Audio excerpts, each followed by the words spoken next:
오늘 신명기 30장을 좀 보겠는데요. 요즘 낚시에 관한 방송들을 그렇게 하더군요. 저 채널 뒤쪽으로 가면 그냥 하염없이 갯바위 같은 데 앉아가지고 하루 종일 낚싯대 이렇게 떨구고 그렇게 낚시들을 하더라고요. 그래서 제 생각에는 이런 방송을 누가 보겠나 싶은데 그걸 또 그렇게 앉아가지고 낚시하는 심정으로 TV를 본다 그래요.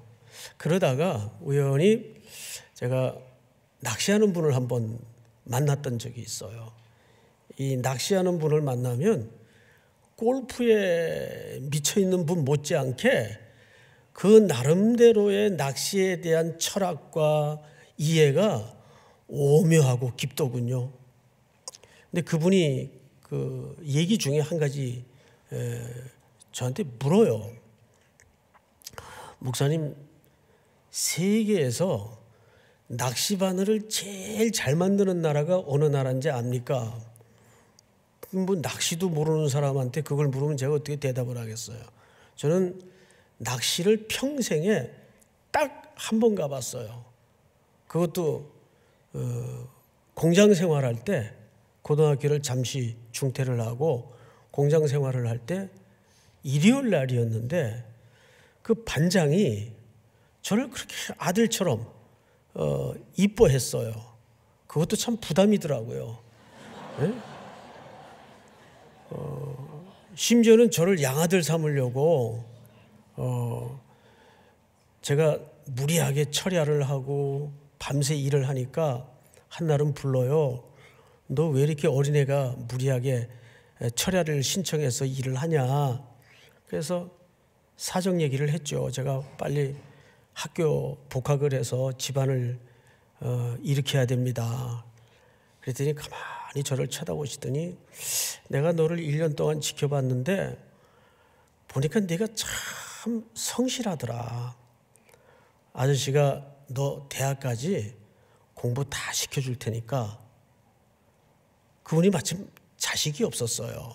연세가 좀 지긋하신 분인데 저를 보고 너 내 양아들 안 할래 그래요. 아주 진지하게. 그래서 저는 또 무슨 마음에 안 됩니다. 저는 야성 송가 집안의 종손입니다. 종손은 남의 집에 양자로 가는 거 아닙니다. 이게 또 어릴 때 와서 주워 들은 얘기가 있었어요. 예? 그랬어요 그때. 그랬더니 야 이놈아, 그랬더니 너 이번 일요일 날 낚시나 하러 가자. 근데 양자의 신청을 물리쳤는데 그 부탁마저 물리치기가 그렇더라고요. 그래서 낚시를 그 반장을 따라서 한번 딱 갔던 적이 있는데 무슨 그 개울가 같은 데로 좀 큰 강인데 어딘진 잘 기억이 안 나요. 근데 우통을 다 벗고 제 피부가 굉장히 하얗습니다. 벗겨놓으면은 그거를 하루 종일 뭣도 모르고 벗고 있다가 화상을 입었어요. 그래서 눕지도 못하고 등이 다 이렇게 부풀어 올라가지고 아주 혼이 났던 적이 있습니다. 며칠 이 등이 다 벗어져 가지고 그 후로는 다시는 낚시에 간 적이 없어요. 그 외에는 제가 뭐 낚시 저거 왜 저러고 앉아 있나 싶지. 그냥 근데 낚시에 이렇게 빠져 있는 분들은 그 세계가 또 넓고 깊고 오묘하더라고요. 근데 그분이 저한테 묻는 거예요. 낚시 바늘을 어느 나라에서 제일 잘 만드는지 압니까? 그래요. 그래서 모른다 그랬죠. 그랬더니 한국이래요. 세계적으로 낚시 바늘을 제일 잘 만드는 나라가 한국이래요. 그러면서 그 낚시 바늘을 만드는 3가지 팁이 있는데 이 3가지 팁이 쉬울 것 같은데 어느 나라에서도 그 조절을 못한다는 거예요. 그 기술은 한국이 가장 빼어나다는 겁니다. 그래서 어업국가에 해당하는 일본마저도 낚시바늘만은 한국에서 다 수입을 해서 쓸 정도로, 특별히 제일 낚시바늘 중에 만들기 어려운 낚시바늘이 참치 잡는 낚시바늘이래요. 그래서 저는 아니 참치를 그물로 안 잡습니까? 그랬더니 목사님 모르는 소리 하지 마. 참치는 원래 낚시로 잡는 거래요. 그러면서 그 영상을 하나 보여주는데 진짜 낚시로 잡더라고요. 참치를 또 다른 말로 뭐라 그러는지 아세요? 참다랑어. 들어보셨죠? 그게 참치의 다른 표현이더라고요. 뭐 여러 가지 또 표현이 있긴 하지만은, 그래서 세 가지를 얘기하는데 그 첫 번째가 뭐냐면 이 낚시바늘을 만드는데 열처리, 열을 너무 뜨겁게 해도 안 되고 열을 너무 약하게 해도 안 되고 그 조절을 잘해야 된다는 거예요. 그래야 그 쇠가 제대로 다듬어진다는 거죠. 두 번째로 이게 항상 소금기가, 염분기가 가득한 바다에서 담그는 바늘이다 보니까 부식을 어떻게 방지하냐가 관건이라는 거죠. 그리고 세 번째가 그 강도의 적정선. 너무 이 갈고리를 세게 만들어도 이게 부러진다는 거예요. 왜냐하면 물고기 중에서 참치만큼 힘센 놈이 없대요. 힘이 보통 힘이 아니래요. 그래서 이거를 너무 강하게 만들면 이걸 그냥 툭 끊어서 달아난다는 거예요. 그래서 딱 바늘을 만들 때 여기에 살짝 휘어지는데 쭉 펴지면 또 어떻게 되겠어요? 빠져서 또 달아나는 거죠. 그래서 이걸 적정하게 만드는 게 그렇게 기술이 어렵답니다. 근데 그 낚시바늘 기술이 한국에서 가장 잘 생산을 한다는 거죠. 제가 오늘 이 얘기를 왜 하냐면 신명기 30장을 읽다가 하나님은 꼭 낚시바늘 만드는, 그리고 고기 잡는 낚시꾼 같은 분인 것 같다라는 느낌이 들어요. 자, 우리 27장서부터 29장까지 지난주까지 주로 어떤 내용의 본문들을 읽어왔습니까? 두 가지 큰 주제가 있었죠. 복과 저주입니다. 하나님의 말씀을 잘 순종하면 이러이러한 복을 받고, 또 그 복에 관한 본문보다도 3배, 4배의 긴 장을 할애해서 말을 안 들으면 이러이러한 저주를 받을 것이다. 이게 무려 27, 28, 29 석 장에 걸쳐서 아주 장문의 말씀을 큰 두 가지 색깔로 설명하셨어요. 복과 저주를 너희 앞에 둔다. 너희가 내 명령을 준행하면 이러이러한 복을 받게 되고, 더 강조해서 만약에 준행하지 않으면 이러한 4배 정도 분량의 두꺼운 분량을 할애해서까지 저주를 받을 것을 설명하셨단 말이에요. 근데 오늘 보세요. 30장 1절을 보시면 이 본문이 이렇게 시작이 돼요. 내가 네게 진술한, 그러면 여기 네게 진술한이라는 말은 어떤 내용을 의미하는 걸까요? 가리키는 걸까요? 앞에 석 장에 걸쳐 복과 저주를 두고 강조한 그 내용을 얘기하는 거예요. 내가 네게 진술한 모든 복과 저주가 네게 임함으로 네가 네 하나님 여호와께로부터 쫓겨간 모든 나라의 가운데서 오라. 자, 이제 앞을 좀 보십시다. 구조가 이렇게 됩니다.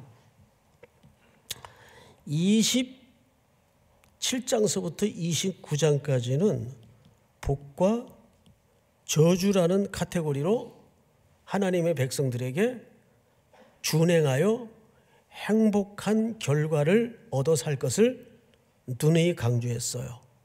그런데 30장으로 건너와서 본문을 시작하자마자 뭐라고 시작을 했는가 하면, 내가 네게 진술한 모든 복과 저주가 네게 임함으로 네가 네 하나님 여호와께로부터 쫓겨간 모든 나라. 그러면 이건 이미 뭘 전제하고 들어가는 건가요? 성공을 전제하고 들어가는 건가요? 실패를 전제하고 들어가는 건가요? 그렇죠. 30장 1절은 이미 시컷 석장에 걸쳐 이 약속을 해놓고 그 다음 마무리하면서 그런데 너희가 쫓겨간 그 나라에서, 그러면 이미 이것은 아직 앞으로 다가오지 않은 역사인데 뭘 전제했죠? 실패를 전제한 겁니다. 실패. 근데 성경에는 이런 패턴이 여기가 유일합니까? 많습니까? 앞으로 굉장히 많이 나와요. 그러니까 하나님은 우리의 체질을 너무도 잘 아신다는 얘기일까요? 모르신다는 얘기일까요? 알고 계신다는 얘기예요. 우리의 체질을 너무 잘 아세요. 제가 왜 하나님을 마치 그 낚싯바늘 만드는 낚시꾼 또는 낚시와 비교를 했는가 하면, 낚시하는 분들 이렇게 보니까 이걸 무조건 탁 잡아 챈다고 고기가 낚여지질 않아요. 고기가 빡 힘을 줄 때는 줄을 풀어주더라고요. 시컷 지치도록. 그 다음에 이 녀석이 힘이 어느 정도 빠졌다 싶으면 쫙 동무들을 불러서 힘을 합해가지고 쫙 끌어 탁 끝에 가서는 가장 강력한 낚아채는 힘으로 배에다가 걸어 올리죠. 근데 올라온 참치를 보니까요, 난 참치가 그렇게 큰 물고기인 줄 몰랐어요. 굉장히 크더라고요. 근데 이걸 전부 낚시로 하더라고요. 일본 어선들도 보니까 전부 낚시로 참치를 잡아요. 계속 잡아 올리는 거예요. 근데 그 바늘이 전부 메이드 인 코리아를 쓴다는 거예요. 이게 하나님이 하나님의 백성을 다루시는데 그런 적절성에 아주 귀재이신 것 같아요. 우리를 너무 잘 아시고 우리를 너무 잘 다루시는 거예요. 어느 정도는 그냥 방해하는 척 하면서 두어요.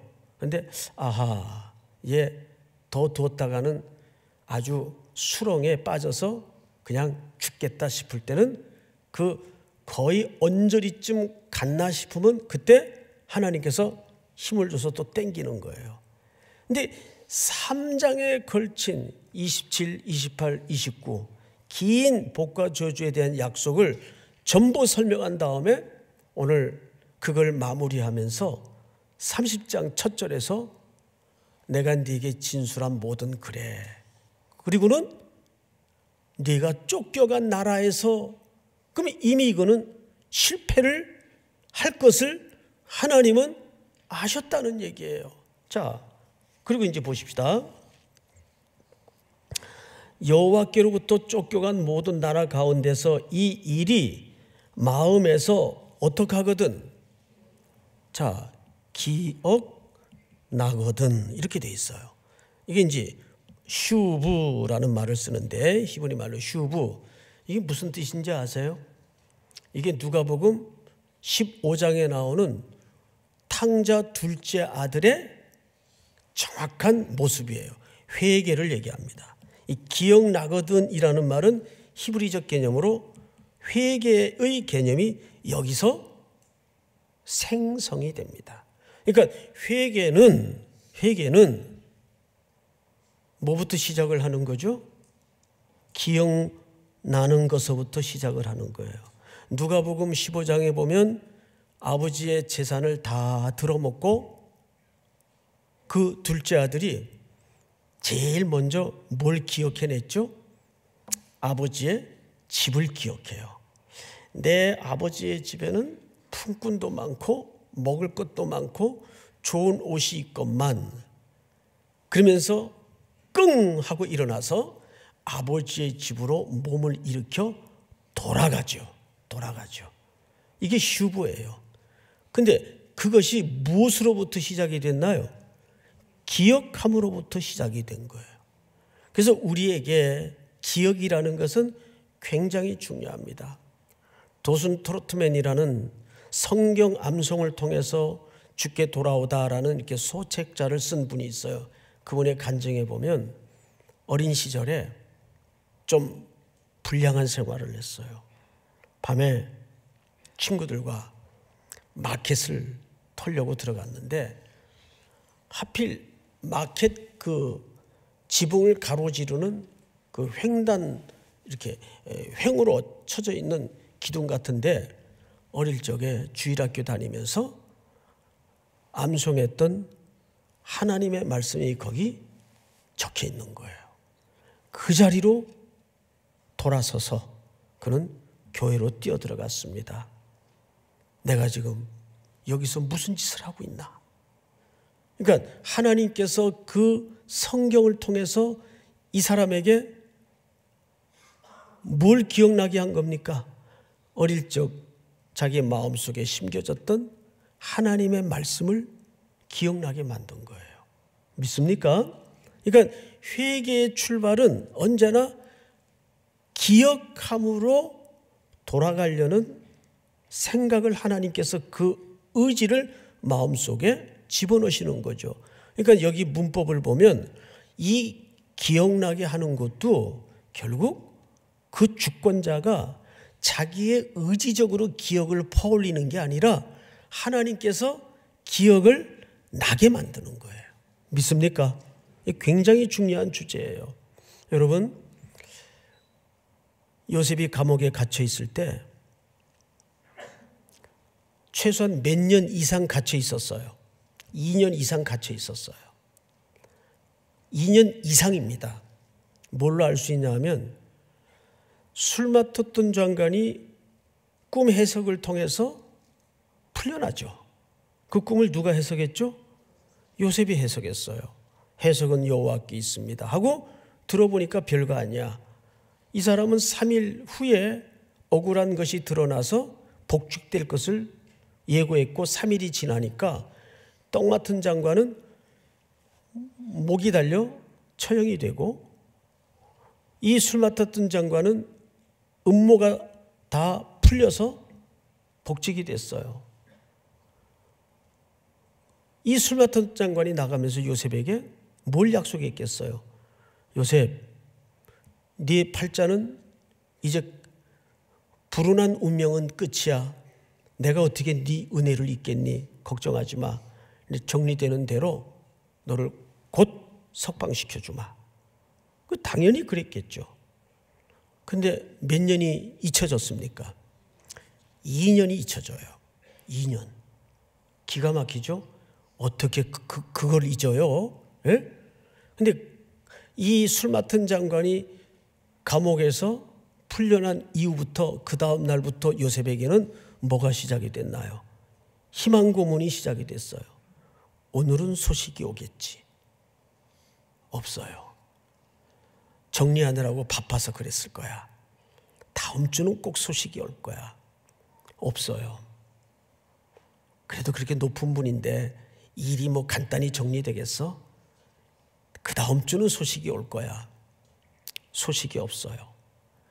한 달, 두 달, 1년, 2년이 지나가요.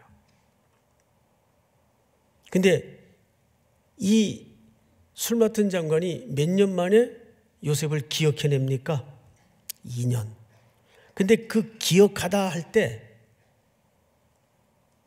그 주어가 술 맡은 장관이 기억한 게 아니에요. 하나님이 그 기억을 떠올리게 하신 겁니다. 그러니까 뭘 강조하려고 하냐 하면 우리가 하나님의 말씀을 기억하고 하나님께로 돌아가는 회개마저도 내 의지가 그 일을 가능한 게 아니에요. 우리 의지대로 하나님께 돌아갈 수가 없어요. 그 의지를 누가 주관하셔야 될까요?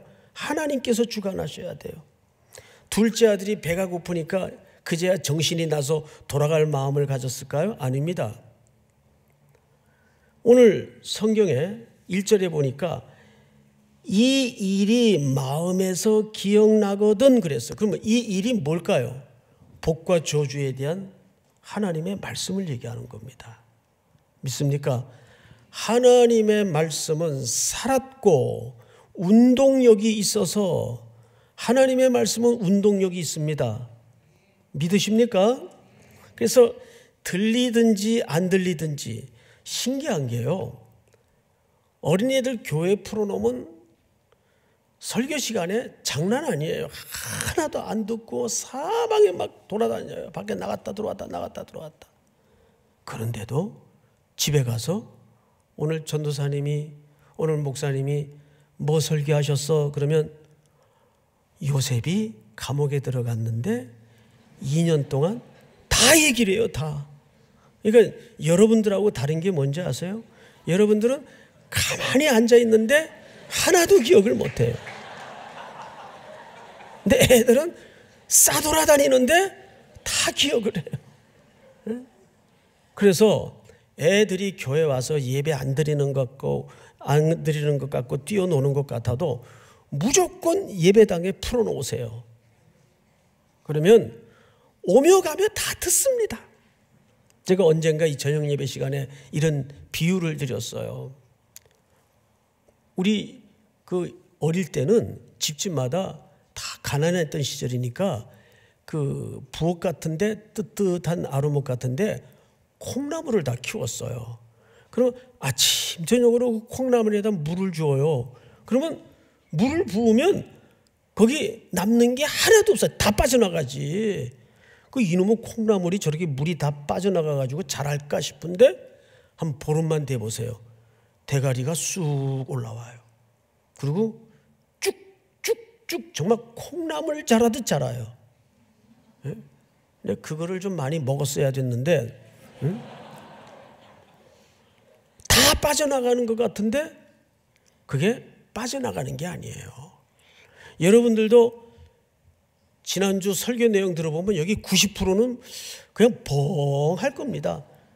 당연한 게 설교한 나도 기억이 안 나요. 예? 일주일에 뭐 보통 많은 설교를 해야지 기억이 안 나요. 그런데도 그게 어느 순간 하나님의 말씀은 살았고 운동력이 있어 좌우의 날선 검이 되어서 긴급하고 인생의 위기가 닥칠 때 그 말씀이 역사를 한단 말이에요. 믿습니까? 그러니까 우리 간사님들도 그저 진원이 듣든 안 듣든 계속 팀 모임 때, 조모임 때 말씀을 가르쳐야 돼요. 믿습니까? 자, 그 다음에 이제 성경을 보십시다. 2절을 한번 보실까요? 2절을 보시면 이렇게 되겠습니다. 너와 네 자손이 네 하나님 여호와께로 돌아와 내가 오늘 네게 명령한 것을 온전히 따라 마음을 다하고 뜻을 다하여 여호와의 말씀을 청종하면 3절 다 같이 시작. 내 하나님 여호와께서 마음을 돌이키시고 너를 긍휼히 여기사 포로에서 돌아오게 하시되 내 하나님 여호와께서 흩으신 그 모든 백성 중에서 너를 모으시리니. 이 3절을 보니까 하나님은 이스라엘 백성들의 실패를 이미 확실히 전제하고 지금 말씀하시는 거예요. 아직 가나안에 들어가지도 않은 때예요. 지금 모압 평야에서 이 말씀을 하고 있단 말이죠. 그런데도 이스라엘의 실패를 이미 전제하고, 근데 여기 우리가 눈여겨 붙들어야 될 단어 하나가 띕니다. 하나님이 이렇게 이 백성들을 기억해 만들고 또 돌아오게 하는 데는 그 목적이 뭐예요? 말씀을 청종하도록 하는 것이 목적이에요. 왜냐하면 하나님은 우리를 설계하실 때 이걸 아셔야 됩니다. 말씀의 길을 따라 살면 그 길 끝에는 하나님께서 어마어마한 풍성한 복의 보고를 준비해 놓으셨어요. 그 말씀의 길을 따라 걷게 되면, 그런데 사탄이 다른 철로를 하나 놨어요. 근데 그게 더 화려해 보이고 매끄러워 보이고 뭔가 있어 보여요. 그러니까 인간들이 길을 걷다가 갈래길이 나오면 자꾸 굴러 가요. 그 길 끝에는 음부의 고통과 눈물과 사망과 허비와 낭비와 탐욕과 살인과 이런 것들이 거기에 기다리고 있단 말이에요. 그러면 탈선한 게 하나님 책임입니까? 우리의 책임입니까? 그건 우리의 책임이란 말이에요. 하나님은 우리가 율법을 따라 말씀을 따라 걷게 되면 그 길 끝에는 하나님의 놀라운 부여를 감추어 놓으셨어요. 그걸 누리도록 하나님의 택한 백성을 설계하셨단 말이에요. 그래서 돌아와 말씀을 청종하면, 근데 이렇게까지 하시는 이유가 뭐예요? 3절에 보니까 눈여겨 놓치지 말아야 할 단어 하나가 있죠. 제가 읽겠습니다. 네 하나님 여호와께서 마음을 돌이키시고 너를 어떻게 여기사. 우리 모든 구원의 기초가 하나님의 멀시, 긍휼입니다. 오전에도 요셉의 의로움에 대해서 우리가 공부했어요. 자, 요셉의 의로움은 유다의 이스라엘의 통념적 의와는 다른 의라고 말씀을 드렸어요. 마리아를 그런 상황에서 요셉이 그 당시 사회적 통념으로 정말 의로운 사람이라고 불리워지려면 어떻게 해야 옳았어요? 율법대로 그를 공개적인 자리에 끌어내서 상대가 누군지를 찾고 법대로 돌을 들어 쳐서 죽이는 것이 법이에요. 그 율법에 충성하는 게 유대 사람들은 의로움이에요. 그런데 마태복음 5장에서는 예수님이 뭐라고 의를 새롭게 정의하셨나요? 바리새인과 서기관들의 의보다 낫지 아니하면 긍휼히 여김을 받는 자는 복이 있나니 저희가 긍휼히 여길 것이요. 자, 여러분, 여기서 하나님이 이스라엘 백성들을 돌아오게 하셔서 그 말씀을 청종케 하시고 하나님이 예비하신 복을 누리게 하시는 그 근본적인 기초의 뿌리가 그분의 긍휼하심입니다. 믿습니까? 그래서 우리에게 이제 뭘 강조하는가를 성경의 히브리어가 자주 사용하는 카이즘법에 의해서 이거를 한번 설명을 하고 오늘 시간을 좀 마칠까 합니다. 자, 우선 카이즘법은 아시죠? 이렇게 되어 있어요. 이렇게 대칭으로 쓰게 되어 있죠. 자, A가 뭐냐면 2절 상반절에 너와 네 자손이 네 하나님께로 여호와께로 뭐예요? 돌아와. 여호와께로 돌아와. 이게 A예요. 그런데 A 다시를 보면 10절 하반절을 10절을 한번 우리가 같이 읽어볼까요? 10절 시작. 30장 10절 다 같이 시작. 내가 오늘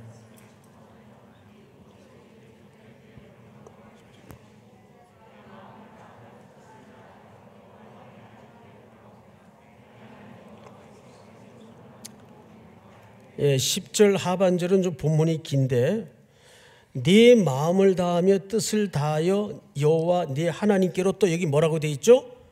예,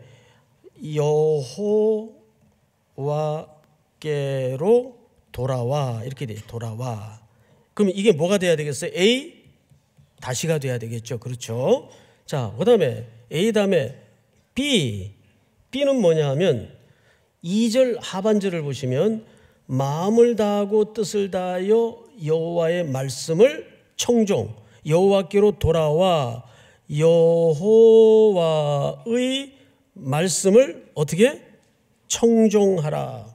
그런데 B와 대칭되는 구조를 보면 B 다시 10절 상반절을 우리 다시 한번 읽어보십시다. 시작. 내가 네 하나님 여호와의 말씀을 청종하여. 그렇죠. 네가 네 하나님 여호와의 말씀을 어떻게 하고? 예, 이게 뭐가 될까요? B 다시 여기도 여호와의 말씀을 어떻게 하고? 청종하고 이렇게 돼 있어요. 그러니까 대칭이 계속 지금 맞습니까? 틀립니까? 맞죠? 그러면 후에 이 가운데 뭐가 걸리냐에 따라서 30장에서 강조하는 큰 주제가 된단 말이에요. 이거를 드러내기 위해서 지금 이 작업을 카이즌법 기록이라 그래요. 자, C가 뭔가 보니까 3절에서 5절까지인데 그걸 줄이면 네가 그 땅으로 돌아오고 조상들보다 더 번성하실 것이요. 청종하면 번성하다. 이게 3절에서 5절까지의 내용이에요. 여러분 화면에 지금 제가 펜으로 쓰는 거 잘 보이시죠? 예. 그러면 이 3절에서 5절까지의 대칭이 8절에서 9절까지인데 8절에서 9절까지를 읽어보면 내가 그 땅에서 조상들처럼 뭐 할 것이요? 번성할 것이다. 여기에서도 다시가 번성할 것이다. 이게 8절에서 9절까지의 축약된 내용이에요. 자, 이제 다 왔어요. D는 뭐냐 하면, 자, 하나님이 네 마음에 할례를 베풀어 내가 내가 마음을 다하고 뜻을 다해 그분을 사랑하게 하실 것이요. 자, 여기 D는 자 6절부터 읽겠습니다. 다 같이 시작. 내 하나님 여호와께서 내 마음과 내 자손의 마음에 할례를 베푸사 너로 마음을 다하여 뜻을 다하여 내 하나님 여호와를 사랑하게 하사 너로 생명을 얻게 하실 것이며. 자, 여기에 보면 가운데 6절을 보니까 이게 D인데 마음에 무슨 단어가 나와요? 할례. 마음에 할례라는 단어가 나와요. 그러면 30장에서 신명기 기자가 이런저런 많은 이야기를 앞뒤에 쫙 조여왔지만 결국 가운데 쿵 하고 우리에게 진정 말하고 싶었던 큰 주제가 뭐란 얘기입니까? 마음의 할례라는 얘기예요. 자, 우리 신명기 10장을 한번 띄워주실까요? 자, 다 같이 읽겠습니다. 시작. 그러므로 너희는 마음에 할례를 행하고 다시는 목을 곧게 하지 말라. 내내 이 본문을 신명기 기자는 강조해 왔습니까? 처음 하는 얘기입니까? 강조해 왔어요. 왜 마음의 할례라 그럴까요? 이 백성들은 향후에 무슨 할례를 받습니까? 육체의 할례를 받아요. 창세기 몇 장입니까? 창세기 16장서부터 18장까지 보면 이미 아브라함 때 첫 육체의 할례를 받아요. 그런데 그들은 딱하게도 육체의 할례밖에는 알질 못해요. 그래서 불행한 것은 육체의 할례를 받은 자만이 아브라함의 자손이고 하나님의 백성이라는 하나님의 백성을 혈통적으로 이해를 해버리고 말았어요. 그런데 이미 구약에서는 내내 할례를 어디 할례를 받으라는 거예요? 마음의 할례를 받으라는 거예요.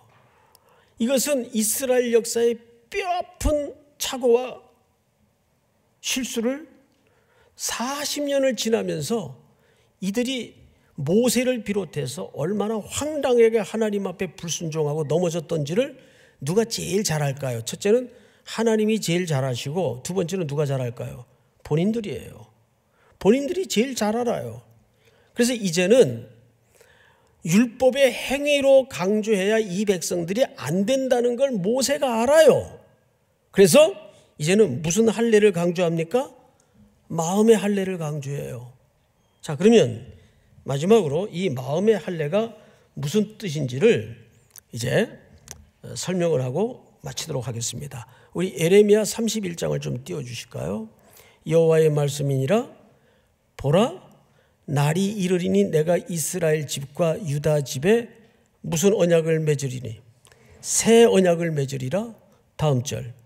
이 언약은 내가 그들의 조상들의 손을 잡고 애굽 땅에서 인도하여 내던 날에 맺은 것과 같지 아니할 것은 새 언약은 출애굽해서 그들을 광야에 손을 잡고 걸어오던 언약하고는 다르다 그 말이에요. 그 언약은 율법이 맺어주는 언약이었어요. 내가 그들의 남편이 되었어도 그들이 내 언약을 어떻게 했습니라? 깨트렸어요. 이걸 지금 모세가 오늘도 강조합니까 안 합니까? 강조한단 말이에요. 여호와의 말씀이니라. 다음 절 시작. 그러나 그날 후에 내가 이스라엘 집과 맺을 언약은 이러하니 곧 내가 나의 법을 그들의 속에 두며 그들의 마음에 기록하여 나는 그들의 하나님이 되고 그들은 내 백성이 될 것이라. 여호와의 말씀이니라. 자, 이 부분을 잘 보세요.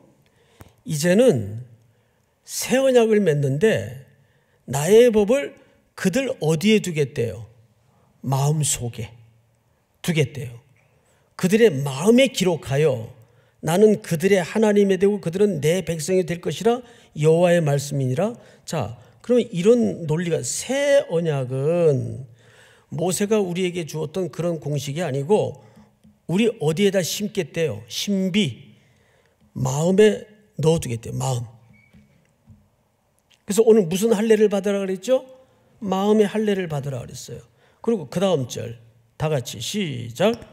그들이 다시는 각기 이웃과 형제를 가리켜 이르기를 너는 여호와를 알라 하지 아니하리니 이는 작은 자로부터 큰 자까지 다 나를 알기 때문이라.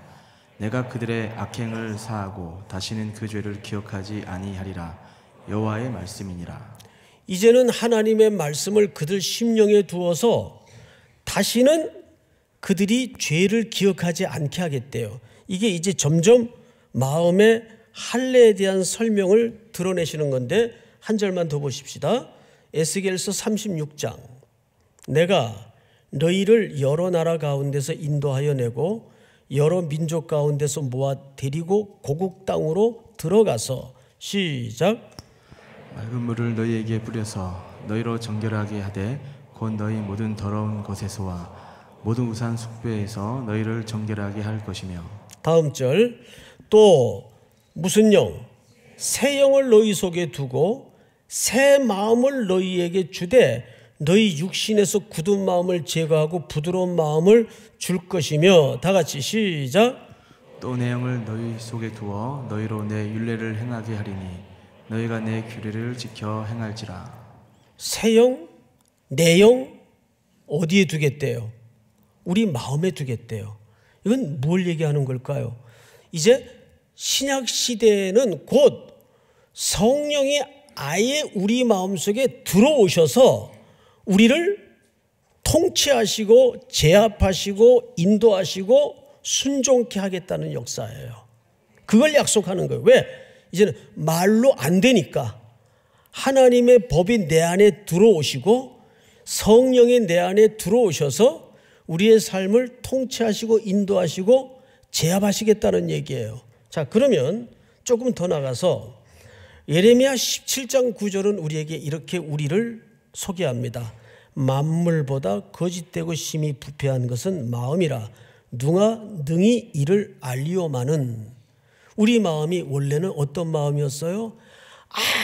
아무리 복과 저주를 귀에 굳은 살이 배기도록 강조를 해도 들었다 실패했다.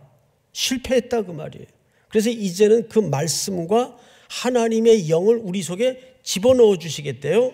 우리 신명기 10장 16절을 다시 한번 보십시다. 10장 16절 다 같이 시작. 그러므로 너희는 마음의 할례를 행하고 다시는 목을 곧게 하지 말라. 자, 여러분 이제 다 왔습니다. 중요한 것은 이 마음의 할례는 골로새서 2장 11절을 보면 이렇게 설명하고 있어요. 한번 띄워주실까요? 다 같이 시작. 또 그 안에서 너희가 손으로 하지 아니한 할례를 받았으니 곧 육의 몸을 벗는 것이요 그리스도의 할례니라. 예수 그리스도의 죽으심에 참여하는 게 우리가 할례를 받는 사건이에요. 자, 구약에 보면 육체의 할례는 어떻게 받도록 되어 있죠? 남자의 생식기 끝을 cut off해서 그 상징성은 이런 뜻입니다. 너는 육신적으로 이제 죽었다 그 뜻이에요. 그래서 이 할례를 중심으로 두 민족이 설명되죠. 할례 전에 난 인물이 누구죠? 이스마엘이에요. 이스마엘은 말 그대로 아브라함이 하나님의 약속을 기다리지 못하고 인간적으로 대안을 마련한 존재가 이스마엘이에요. 그러고 나서 13년간의 침묵 기간에 들어가고 나서 할례를 받고 난 다음에 태어난 아들이 누굽니까? 이삭이에요. 그래서 이삭은 아브라함의 자식이라고 말하지 않고 약속의 자손이라고 얘기를 하는 거예요. 아브라함은 할례를 받음으로써 그때 이미 육체적으로는 넌 죽었다 그 말이에요. 히브리 기자는 죽은 몸 같은 데서, 그 말은 생식 능력으로 낳은 아들이 아니고 하나님이 하나님의 능력으로 죽은 몸 같은 데서 약속을 따라 주신 아들이라는 얘기예요. 그러면 이스마엘과 이삭의 큰 상징이 뭘까요? 결국 이겁니다. 인간의 힘으로 태어난 이스마엘, 하나님의 약속을 따라 태어난 이삭. 우린 이쪽에 서 있어요. 이쪽에. 근데 이걸 이분법적으로 생각하면 안 돼요. 우리도 원래는 이스마엘 쪽에 편입되어 있었던 존재였습니다.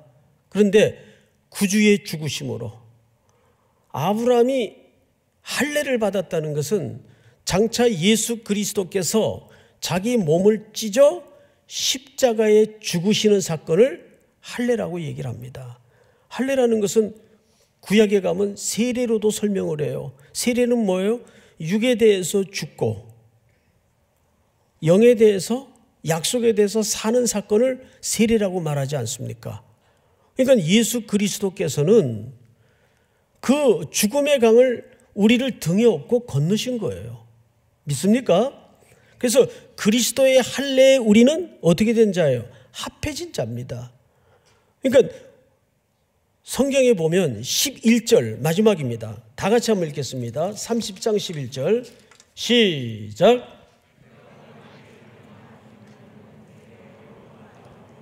먼 것도 아니라. 자, 네게 어려운 것도 아니고 먼 것도 아니다. 이 말은 뭘 암시하는가 하면 어려움의 반대가 뭐죠? 쉬운 거예요. 근데 이 말을 누가 했어요? 누가 했죠? 예수님이 하셨잖아요. 수고하고 율법의 멍에서 짐진 자들아 다 내게로 오라. 내 멍에는 가볍고 쉬우니라. 근데 이 쉽다는 말이 히브리 말로 원래 개념이 뭔지 아세요? 자비로우니라 그 뜻입니다. 자비로우니라. 내 멍에는 쉽고 가볍다는 말은 어떤 웨이트, 무게를 얘기하는 게 아니고 자비로우니라 이런 의미예요. 하나님께서 그 자비로움으로 우리를 받으신 거예요. 수납하신 거예요. 믿습니까? 오늘 이 말씀이 왜 쉽고 입에 가까울까요? 11절을 잘 보십시오. 이렇게 되어 있습니다. 제가 다시 한번 읽게요. 내가 오늘 네게 명령한 이 명령은 네게 어려운 것도 아니요 먼 것도 아니라 멀다의 반대말은 뭐예요? 가까이 있다 그 말이에요. 누가 가까이 있어요? 아까 예레미야 글을 봤잖아요. 율법을 줘도 안 되니까 이제는 하나님의 말씀을 어디에다 집어넣겠대요? 마음에. 또 하나님의 영을 어디에다가 부어주겠대요? 우리 마음에 부으셔서 우리를 이끌어 가시겠다는 얘기예요. 그러면 이제는 우리가 그 말씀을 쉽고 가까이 대할 수 있는 것은 그리스도께서 요한복음 6장에 하늘에서부터 생명의 떡으로 내려오셔서 우리에게 뭐가 되어주셨어요? 우리가 먹고 마실 수 있도록 생명의 양식이 되어주셨습니다. 그러면 이 자체가 이제 우리에게 가까이 계신 겁니까? 안 계신 겁니까? 가까이 있는 거예요. 그러니까 율법이 쉽고 가깝다는 말은 이런 뜻입니다. 단순히 거리나 어떤 디피컬트한 어려움을 얘기하는 것이 아니고 이제는 그렇게 긍휼의 기초에서 하나님의 백성이 된 주의 자녀들은 율법의 요구 때문에 율법을 지키는 것이 아니라 제일 쉬운 삶의 방식이 뭔지 아세요? 이거 결론견 말씀드리고 마칠게요. 지금 결론 지금 3번째 얘기한다. 진짜 제일 삶의 쉬운 방식이 뭔지 아세요? 따라서 합니다. 사랑해서 하는 것. 맞습니까? 틀립니까? 그거 미쳐서 하면, 사랑해서 하면 쉽습니다. 그걸 얘기하는 거예요. 그러니까 우리의 신앙생활은 억지로 하는 것은 전부 율법이 돼요. 보상을 기대하게 됩니다. 그런데 너무 좋아서, 너무 사랑해서, 너무 감사해서 하면 쉽습니까? 어렵습니까? 막 사랑하는데 사랑하는 사람을 만나고 싶은 게 힘들어. 또 나가야 되나? 이게 말이 돼야 안 돼요? 말이 안 되는 거예요. 사랑해서 하는 게 제일 쉽습니다. 할렐루야. 이번 한 주도 그 사랑의 은혜로 감당해내는 쉽고 가벼운 한 주가 될 수 있기를 축복합니다. 우리 다 일어나십시다. 나의 한숨을 바꾸셨네.